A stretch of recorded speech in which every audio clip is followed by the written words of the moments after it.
hopefully kind of crowd control us a little. Well, hey there, Caroline. Thank you so much for joining me today for the Confident Sober Women podcast. I'm so excited to have you here and share your story with my community and really dig into some amazing stuff. So I'm going to turn the mic over to you now, let you share a little bit more of that story, and then we're going to talk.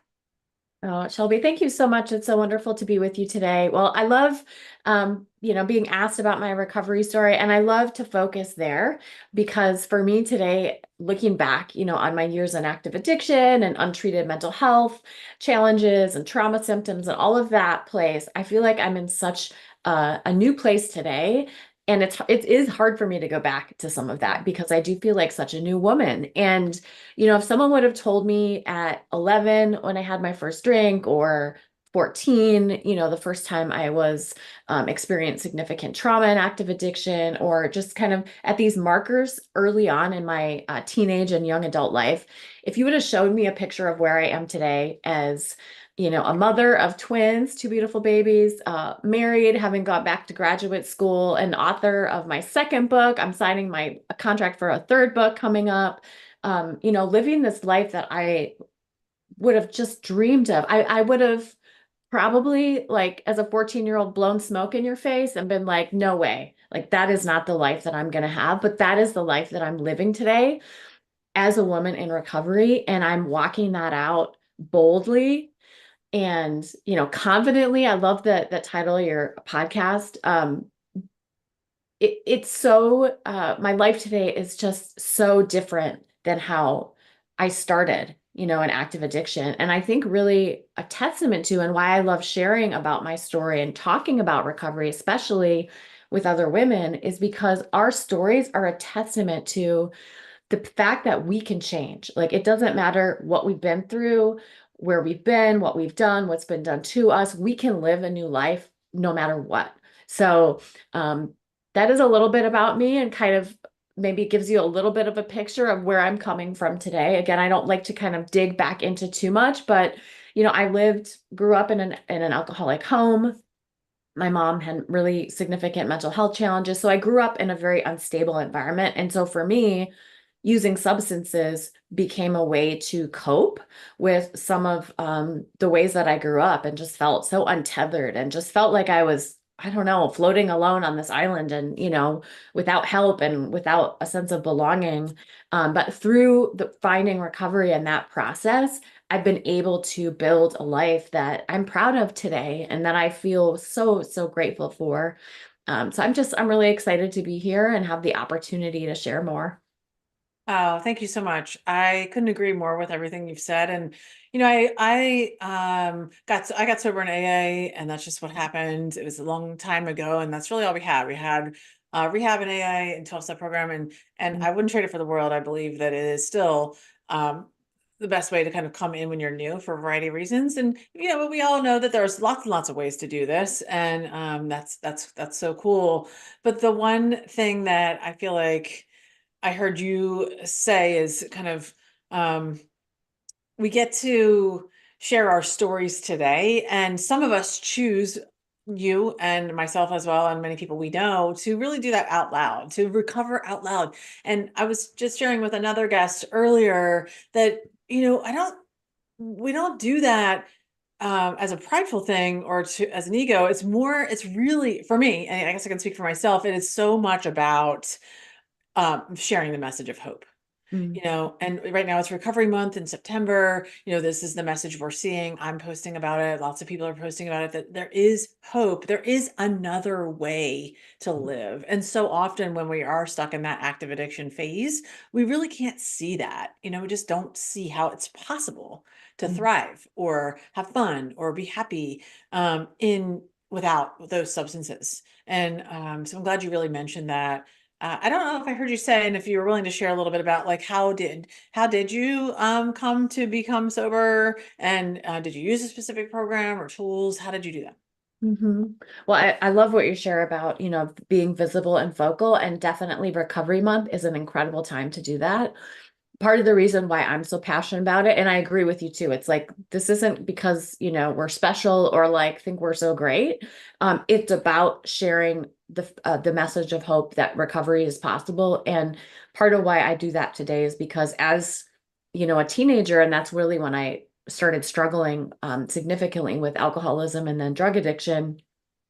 I didn't know, and this was the 90s, right? But I didn't know that there was a thing called recovery. I certainly didn't know or think that people my age, a young person, a teen, even when I became a young adult in college, that people were sober, that this was a thing, that, it was a lifestyle and it was a healthy one and a fun one and an exciting one. So part of the reason why I share my story today is because at that time I didn't have those examples. I felt so alone. And yes, there was 12 step, and that's actually how I started as well. Um, I went to inpatient treatment as an adolescent. I had an overdose experience and I went twice to inpatient and, did outpatient. But I always left there with this like firm resolve, like, I'm going to be sober. I want to live. I want to be healthy. But I would go back into the same environment where I got sick. I would go back into the halls of my high school where people were, calling me names and saw me as like the drug addict, loser, kind of like labeling me and stigmatizing me. I didn't have healthy communities of support and recovery to come alongside me, or even those examples that were visible. Today we have celebrities coming out. Yeah. We have, dry bars and mocktails are a thing. I mean, like, J Lo and some of these celebrities, even if they're not in recovery, like they are all about non-drinking and that lifestyle because it's healthy and my goodness, great for our skin, right? Like there's all this messaging now around how amazing being substance and free and alcohol free is, but back then it was just a totally different story. So yeah, that's really how I started, was a couple instances of treatment. I saw a therapist. For me, what happened was inactive addiction, not only growing up in an unstable environment, but I started to experience things that a lot of women experience in active addiction. For me, that was sexual assault, sexual violence. And so those types of traumas that were happening repeatedly kind of reinforced the cycle of substance use as escape, substance use as coping, as self-medicating, and it just kind of snowballed. And so it wasn't until my late 20s, so from teens to 28, where I was struggling. I was, replacing substances. I tried, well, hard drugs are my issue. I'll drink. Well, drinking's an issue too. So I'll, have a lot of sex with guys, so it was like I was replacing all of these food addiction, replacing all of these things for so many years. And at 28, I remember I was at a breaking point, and I was actually started going to this church. I was trying to find a solution. I was trying to find a spiritual solution. And there was an older woman, her name's Vera. I wish I knew where she was today. But she, I went to her and I just said, I'm really struggling. I can't stop drinking. And I've really been trying for a really long time to be in recovery. And she said, have you thought about going to AA? And I was like, well, no, I haven't. I went when I was in high school in treatment, but I didn't connect with anyone in the space at that time. And so she helped me find a young person's meeting, at that time being in my 20s. And I remember walking into this meeting, and it was like the first time I made the connection that I was not alone. Like my experience was not different. There were other people that looked like me, didn't look like me, but like were around my same age. And there were other people trying to do this. And it was the first time that really connected for me. And so from there, doing 12 step, I also connected with an outpatient treatment center that, and I love this so much. They gave me the opportunity to be of service when I had like 4 months sober.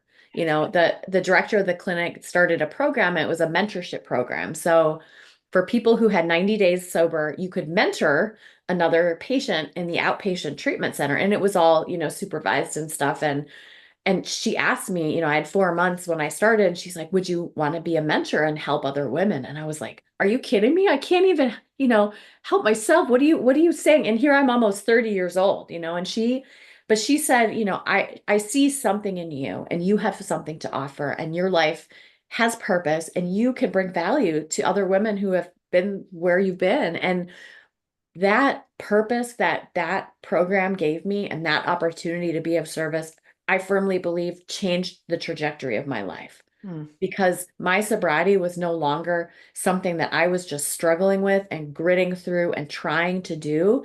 There was a reason, and I had a purpose to be able to use all that pain and use all that suffering that I had been through and try to help other people. And so that's how I found and I have not looked back since, and I spent all of my I love to meet women in their 30s or late 20s because I'm like, I've been in recovery my whole 30s and it was the best decade. And now I'm in my 40s and it's even better. Some crazy things are happening to my body. But besides that, my 40s are amazing. And anyways, it's been a journey, that's for sure. It sure is. Thank you so much for sharing that. I really appreciate, I love to I kind of see the routes that people take and kind of how we get where we are. And you touched on a couple of really important things. And one of the reasons why, and again, I'm not trying to make this like a big 12-step meeting or promotion or whatever, but it is just so the reason why it works, or some of the reasons why it works, or A, creates that fellowship for people with sober people doing sober things, which most of us have zero clue about because we live in a society that's obsessed with substances. And then also the focus on service. So like right away, depending on where you go, and a lot of times you need to be in multiple meetings, right? To like hear, to feel like where you might belong, because like any organization or system, not every part is for us, right? So we have to go where we can find a good fit, but you're going to hear messages of like, just being in the chair is of service. Showing up there is providing a service. And then you can start layering on these other things. But that's one of the reasons why that program really works, because it does highlight the not only the opportunity but the necessity for us to get outside of ourselves to help others, because naturally we are self-centered and selfish, right? Like that's just our natural way. And so the solution is to not be self-centered and selfish by serving others or serving the community or somehow serving, right? And so I love that for you, and thank you for sharing that part, because I just think that I think it's an underrated um perk of 12-step programs, or just being, trying to change and transform in general, is like getting outside of yourself in order Mhm. to um get well, right? You're not focused on yourself. So thank you for that. I love the title of your first book. It's so cool, like the downstairs church. I think it's, at first I read it and I was kind of like, oh, this is interesting. Like I thought you were talking a little bit more like spirituality, which maybe is a part of your story, but then I was like, oh, I get it. I get what she Mhm. means. And I love that you were able to write that. I'm curious if you could just share a little bit more about kind of what that book entails in a kind of general way, and then we can kind of chat about some of the highlights in there and see where we go. Yeah, absolutely. Well, Downstairs Church. So I had the opportunity to interview Philip Yancey, who folks may or may not know, but he was the best-selling journalist, author, and he wrote a book called What's So Amazing About Grace. And he talked about the 12-step program of Alcoholics Anonymous, and he went with a friend to a meeting, and his experience of and he's a Christian, and he talked about his experience of really experiencing grace and forgiveness and belonging and all of these things he was supposed to be experiencing in the upstairs quote unquote church and the sanctuary, Mm. but really he was experiencing that through fellowships of recovery, and in 12-step fellowship. And I love that idea. And when I moved to the South from the Midwest about 6 years ago, I was like blown away by, like where grew up in Wisconsin, we had a bar on every corner. In the South, there's a church on every corner. And it's like, wow, there's a lot of faith communities around, and there's a lot of addiction stigma. And there's a lot of people struggling with substance use and alcoholism and addiction. And, how can we, I don't know. I just saw this need to highlight this issue of what happens in the recovery community. How can faith communities maybe be involved in learning more about that and to be helpful in bringing support in communities, and not just for faith communities but all communities? How do we take what happens in recovery, and sometimes that is in the basement in 12-step meetings and churches, but should it just be in the basement? Mhm. Can we also be up in the light, like we talked about earlier, being visible and vocal about our recovery Mhm. so more people know that that happens? So I had a couple different, intentions in writing the book. Really wanted to be a tool for community awareness, to educate faith communities, educate all communities about some of those gritty things that happen in recovery.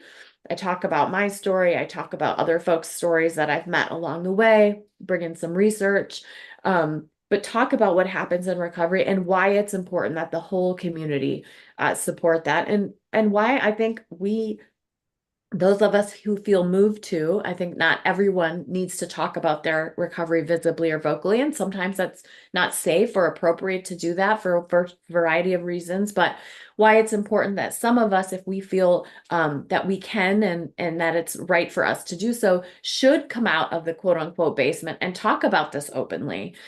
So I had a lot of really positive feedback from the book. And interestingly, I think, a lot of times you hear writers say, well, if I write, if my book will help one person, it was worth it. It was funny. I heard another author say, like, if you want to write a book for one person, considering all the work that it takes to write a book, and this, Shelby, how hard it is, like, you should probably just write an email. Like, you want to impact one person, just do the email, save the book for, like, if you want to impact more. And I thought that was so funny Yeah, and it so is. true, but really, I've heard people say that they've been moved to take action in their churches, in their Mhm. communities. We had someone in our community basically start a recovery housing scholarship fund. Mhm. Some of these things that came from directly from reading this book. And so it moves me so much to understand how, when we share vocally and visibly, when we write our books, when we get these messages out, we can impact not just individual people's lives recovery, but communities to be able to support, recovery. And as an advocate, that is just, it makes me feel like I'm doing something worthwhile. So. Oh yeah, totally. And for sure you are doing something worthwhile. And again, I totally agree with you about impact. And you're right, like not everybody is meant to sort of recover out loud, and we all don't have to, show up and share publicly on these forums where the whole world can see. Those of us who want to do that certainly can, and that's amazing. Those of us who don't want to do that can have impact in much different ways, right? We can have a closer knit impact, within our families, within our school systems, within our church groups and our local.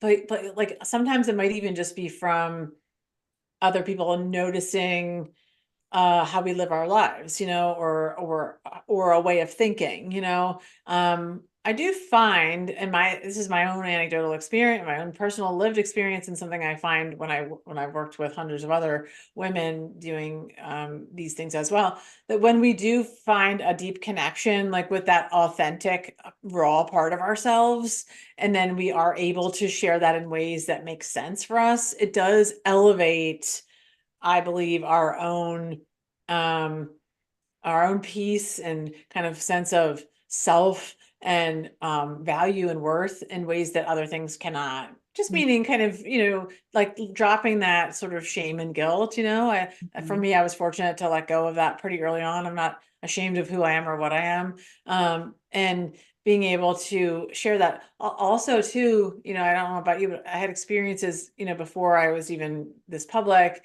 uh, with people just in my world, like everybody knew in my world, in my world, I wasn't out loud like this.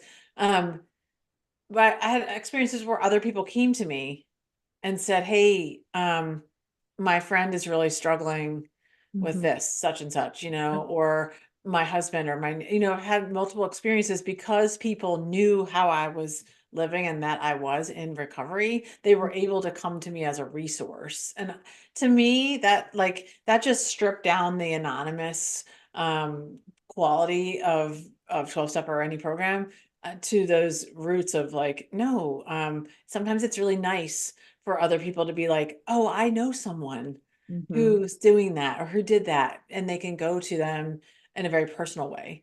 Mhm. So in that way, I do think finding a space for out loud, whatever that looks like for you, is really valuable. Yeah. Mhm.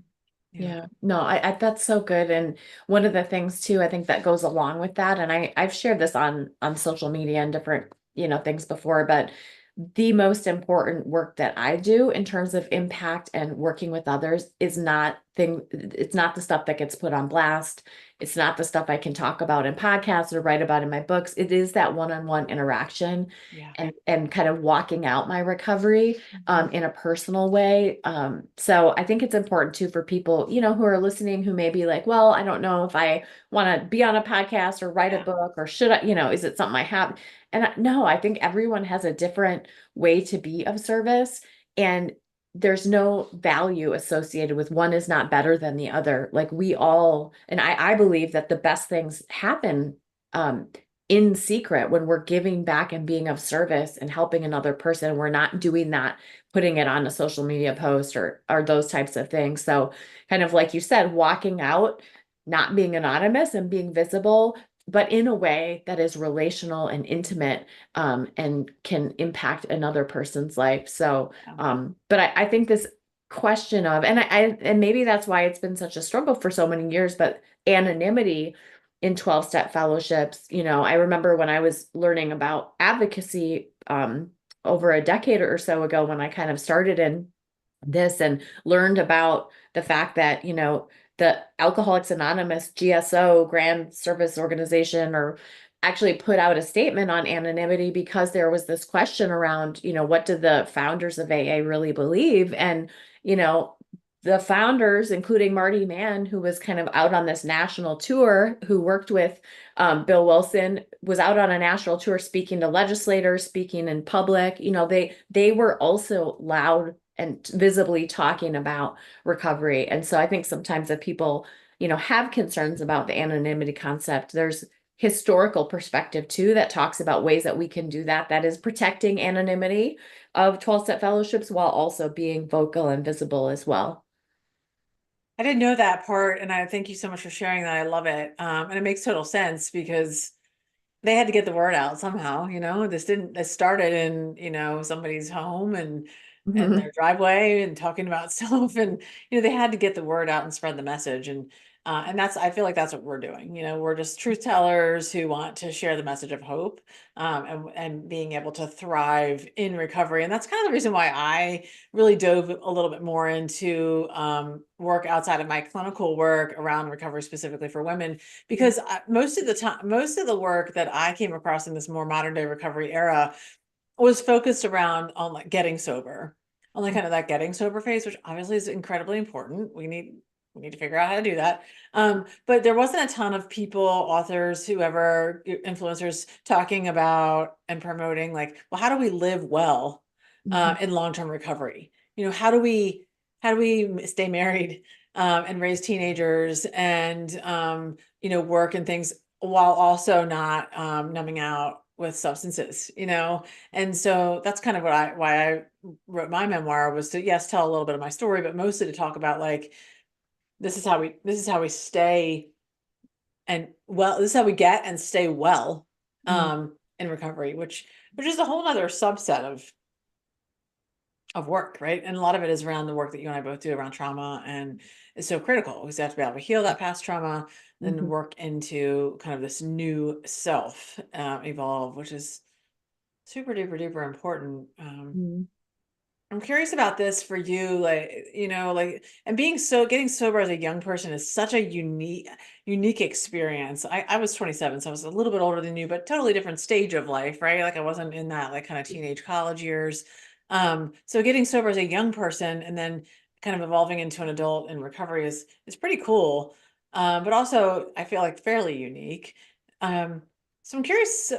I only say it that way because you've been living in long-term recovery for a long time, right? Like probably a lot longer than maybe some Well, people listening. so and maybe I wasn't super clear. So I started my journey at like 17 is kind of when I started treatment and stuff, but I didn't find long-term recovery until 28. Oh, So okay. a year past you. Got it. Okay.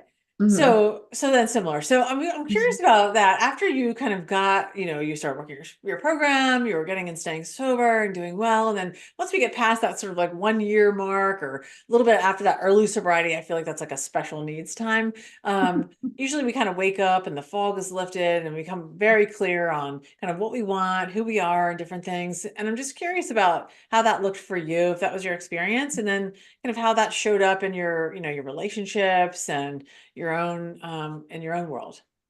Yeah, well, thank you for bringing that up. So it's part of actually why I wrote my second book, which is coming out soon, depending on when your listeners are hearing this, September 24th, 2024. But You Are Not Your Trauma. And so what happened to me in early recovery about a year in, and then 2 years in, I started to realize that there was a lot more going on under the surface that I had not yet addressed.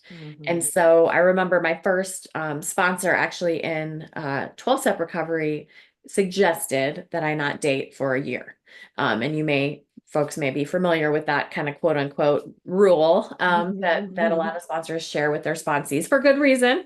I didn't quite wait that long. I definitely should have. But I got into one and then a series of very unhealthy, toxic relationships with people in recovery, and love folks dearly. I'm not saying anything against those individuals, but what I realized was that I was very much not showing up as a healthy woman in recovery. That even though I was not using substances, excuse me, I was walking out my journey in very toxic ways. And trauma symptoms still had a very firm grip on my life. And the fact that I had quit using substances, which was my coping mechanism Right. and my way to self-medicate a lot of my trauma symptoms, like just these, a lot of anxiety and depression. And, I would later be diagnosed with post-traumatic stress disorder, which I think may be underdiagnosed within populations of recovery.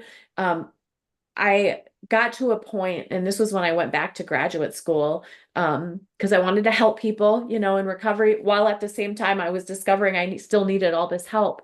So I decided to take a leap of faith and do what I was learning in recovery, which was I was struggling, so I needed to reach out. And so I reached out to a therapist. I started doing more therapy specifically geared toward my trauma. I did a evidence-based modality, which you're likely familiar with, called Seeking Safety, which is really a strengths-based, kind of skills-based model for addressing both substance use and trauma. And I had just phenomenal success with this. I'm a huge proponent of it. And I started to learn about healthy ways to cope with and manage some of my trauma symptoms and some of the things that were coming up for me, and dealing with some of those memories and things. So as I've talked to a lot of women and the countless folks that I've worked with who have a similar experience of in a year in recovery, 2 years, 3 years, 5 years, where like the layers just kind of start coming off, and we are in a place, our minds are in a place of kind of being healed and clear enough to start finally looking at some of these deeper seated issues and these things that have been going on. And so, with this next book, You Are Not Your Trauma, I really wanted to explore some of that, of what happens as we kind of start to come out of the fog, as we quit using substances and start our recovery journey. And for me, a part of that too was realizing how connected my experience of trauma was also connected to my family's experience and looking at some of those dynamics. So the book I actually co-wrote with my mother, Diana, and she talks about some of her experiences very similar to my own. And that kind of intergenerational piece, that what I didn't realize in early recovery, and really it took me several years into recovery to discover, and through working with a therapist and other supports, was it wasn't just my trauma that I was working on, it was my mother's and kind of this generational piece that was Mhm. connected with my experience. And so it's been so life transforming to go through and dig into some of these issues, to learn some new skills around coping. In the book, I have a whole section on resilience practices, where things that we can do to help build and foster our own resilience. And I think especially for women like me who've survived trauma, who've survived sexual violence, having skills and learning tools to be able to identify and understand that I have agency, I have control, there are things I can do and choices that I can make for my healing today, has been so pivotal to my journey. I love all this. There's a couple things I really want to touch on and make sure we spend the rest of our time on specifically. And then definitely I want you to go buy Caroline's book. You Are Not Your Trauma comes out September 24th, 2004. So by the time this comes out, it will be very soon or after that date. So please make sure you go grab it. But I want everyone to read the book, but I do want us to be able to talk a little bit about what's in there. First of all, I would love for you to highlight, if you could, you don't have to, obviously tell all of your personal stuff, but what were some, or maybe in your own experience, what are some of the trauma symptoms that you're referring to? Can you express some of those and like kind of how they show up? Yeah, so one of the ones I talk a lot about in the book is actually centered on boundaries, or having challenges with setting boundaries. So one of the ways that trauma really, I was able to identify, the symptoms kind of manifesting themselves and really impacting the way that I was living my life, really clear around relationships. So, I don't know if folks listening have this experience, but it was like, if someone was giving me attention, or if I knew someone liked me, or, I walk into a recovery meeting and it's like, oh, I met a guy who's, jobless, homeless, carless, hairless, I'm like, sign me up, um, he, I had no sense of worth or sense of the fact that I could make decisions and set boundaries around what I was going to allow into my life, who I was going to allow into my life, and those choices. I did not feel like I had agency to set up boundaries. And by boundaries, it's not just like, oh, I'm not going to spend time with you, but it's, I'm not going to allow you into my physical space. I am not Mhm. going to let you do whatever it is that want to do, or, those types of things. And I think a lot of times, especially in early recovery, when we're survivors of specific types of trauma, that sense of boundary, that sense of self, physical boundaries is just, it's so distorted and warped. And so that was something that I really had to come to understand. And not just around relationships, with men for me, or, that the sexual relationships and boundaries, but even walking that out in my jobs with coworkers. People talk about trauma responses being fight, flight, or freeze. The fourth one that I've heard of recently is fawn. This idea that we will just fall all over anyone and to people please and make sure everyone is okay at the expense of ourselves. And so doing that, really a sense of like this lack of boundary again and value of myself. It was always about making sure everyone else was okay, making sure everyone else has what they need at the expense of what was good for me. So identifying that my distorted sense of boundaries, my inability to communicate assertively and in a healthy way and set up those boundaries was really a kind of a past way that my trauma symptoms were still wreaking havoc. But when I was able to learn how to, like, for example, communicate assertively, start learning more about my worth, practice setting those boundaries, um, that really shifted something for me in my recovery journey. And things like anxiety and low self-worth and depression, all of those other symptoms started to kind of decrease as I started to have more sense of agency. I felt more empowered, confident, emboldened, a greater sense of self and dignity. So that is one of the main ones that I like to talk about in the book. And the book also goes through kind of this series of rhythms. The first one being in honoring and protecting ourselves and our bodies, the body, which is a temple. Our bodies are so precious, and are so valuable. So, yeah, so that's just one example. I love that. So I just want to make sure that we kind of highlight this really clearly. So what I heard you say is definitely some trauma symptoms look like clinical things like mental health issues like depression, anxiety, things like that. And some other, you didn't say this, but some maybe some other physical symptoms like insomnia, lack of sleep, not being able to eat or feed yourself properly, things like this. And then, but what you also said was this other sort of, thinking more like a social symptom, maybe where you were, that's probably not the correct term, but where you were like allowing people to come into your world like too much. You were allowing too much of others to like come into your spaces and like take parts of you that maybe you weren't really wanting to do that, but you kind of just let it happen. So that's like another trauma symptom. Mhm. Is that what you, okay. So that's really, I think super helpful because I'm glad that you said it that way because I wouldn't have really shared that almost as a symptom, like a lack of boundaries being a symptom, but it definitely is.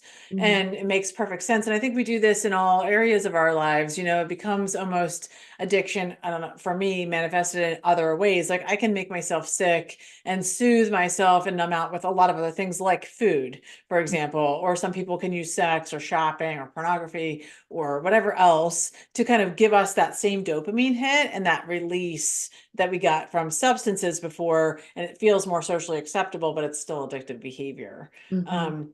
And so then, right. So then the tips, tricks, and skills and tools around like how do we manage our trauma symptoms and then heal from that, as I know what you talk a lot about in your book.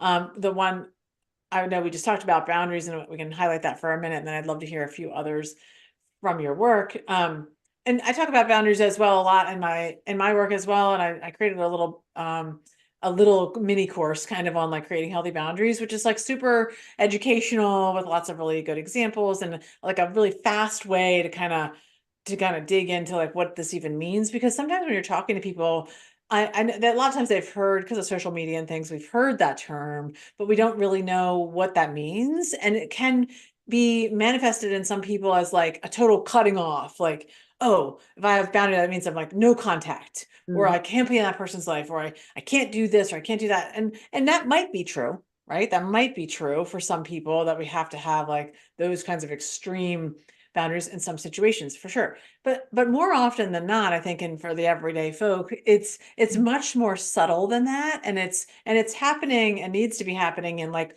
all of the areas of our life. So you Mhm. mentioned relationships, and I think that's the place where this shows up the most. And it can be super simple, in my view, and I'd love to hear what your thoughts are, to create uh some it's not easy, right? But it can be simple to create a boundary around somebody who's creating issues for you. So, for example, maybe somebody's like overly critical in your life. Maybe you have a family member or a spouse or a friend or something that's like every time you get together, they're just like abrasive and like harsh and they're like coming at you about, whatever your clothes or your way, or there's like overly critical.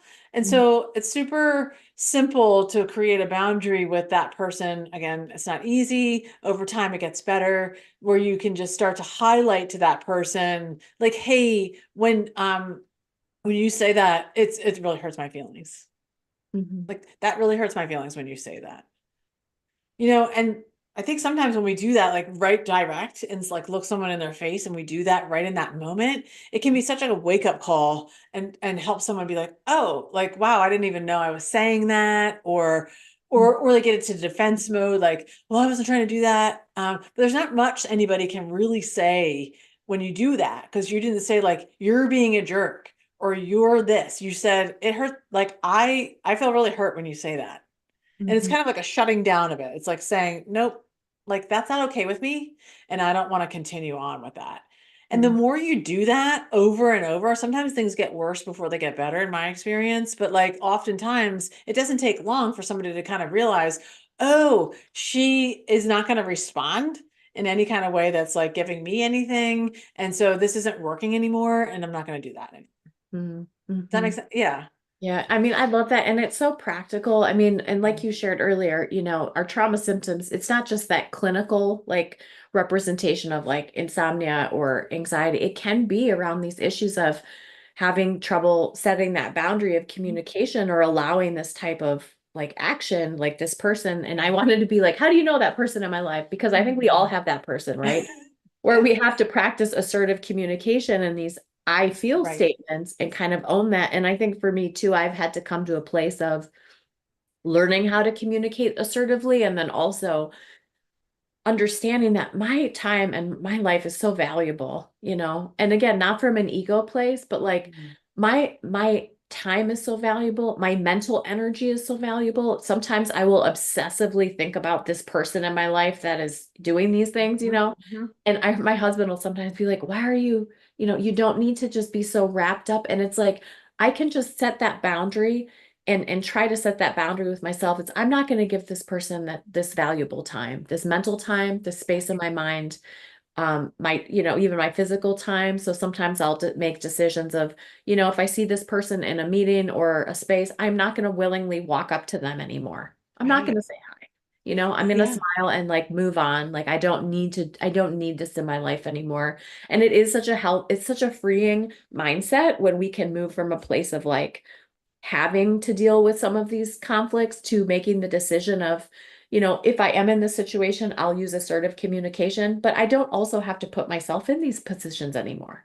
I don't have to Right. do this anymore. Right. Um, I think we grow into it, right? And a yes. lot of this too does have to do with age and stage. I think for Mhm. me personally, and I think many women, as we grow into our 40s, particularly, I'm at the back half of that now, and it's getting better and better and better with time. We begin to get into that space where we just aren't going to do certain things Yeah. anymore. We're not going to allow people to affect us in that way anymore. So some of this does happen with age.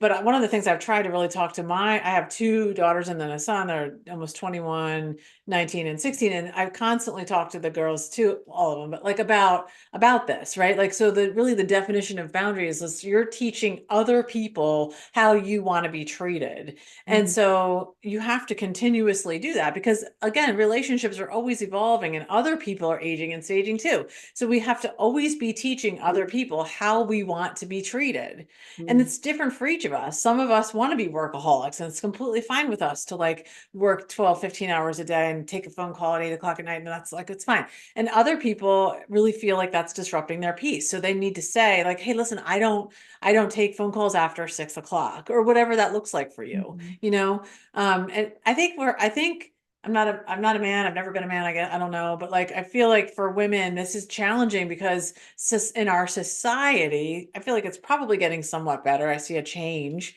in the younger generations a little bit, but in our society, the gender roles are still kind of um, are emphasized a little in some ways, and so I don't think it's the same as like maybe when our parents were growing up and then when we were growing up. But so I do think it's evolving, but for a lot of women, I think they don't feel like they have permission to do that. They don't feel like they're allowed to say, please don't speak to me that way, or I don't like it when you come into my personal space like that.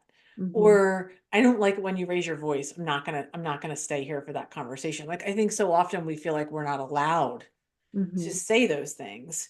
And I feel like that's part of the problem that I want to be on mission to break down because we need to let people know, especially I think young women, Mhm. that yeah, you don't have to be. You always need to be kind.